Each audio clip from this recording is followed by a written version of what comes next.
Well, hey guys, welcome back to another test and tune. I know it's been a while, but I wanted to document this because when I was trying to find somebody else with similar symptoms, I couldn't find anyone with this particular noise. Now, this is a failed GUIBO or flex disc in an E70 X5. Something to keep in mind, this car is driven gently. It's a daily driver and it's never really loaded up, never really accelerated hard.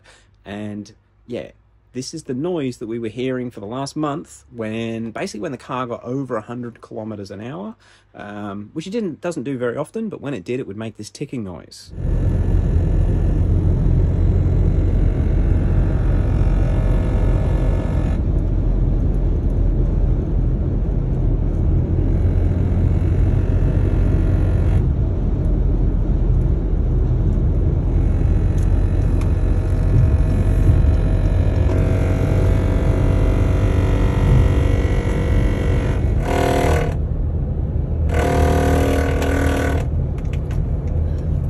So yeah, that was the noise that we were hearing. Now, the reason I didn't jump straight to flex disc, this car has had transmission case issues, or transfer case issues, I should say. When we first got it, it would not accelerate at all. You couldn't even get up to speed, and it was like someone was pulsing the brakes, but it was the transfer case fluid just needed to be changed.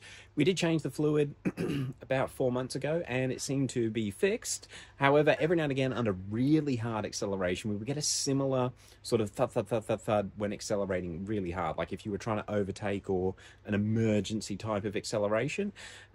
We assumed it was just still issues with the transfer case, and that's why we didn't lean straight to the GUIBO. And this whole ticking noise that you've just heard really threw us off. Anyway, let me show you what the GUIBO looks like. All right. So I actually started to take it off before, and actually I might get a light. Okay, so I actually started to take it out of the car before. Well, I needed to make sure it was definitely the GUIBO. It was a noise I'd never heard of. But as you can see there, it has completely collapsed. Yeah, now this car was still getting driven to work, which is a 100-kilometer round trip every day. And yeah, we had no idea how bad the GUIBO was worn. I'm going to finish taking it out, but to get it out, it's actually pretty easy.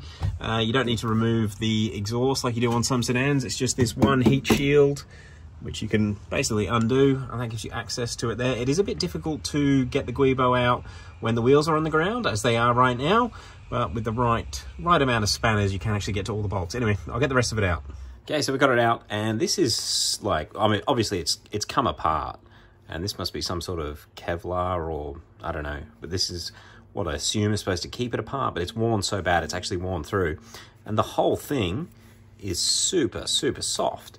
Like, the car, the X5 was not used as a race car, but I'm really surprised that this didn't manifest itself more obviously. That's really bad. And we have a new one, which is pretty much rock solid. Guys, it's super easy to swap them over, but you now know what they sound like when they fail like this.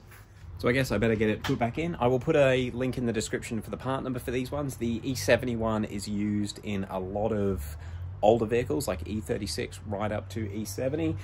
Same as the 320D E90 models. Anyway, I'll put a link to them down below. They're nice and cheap and easy to swap, especially when you've got ramps. Let me know if you have any questions.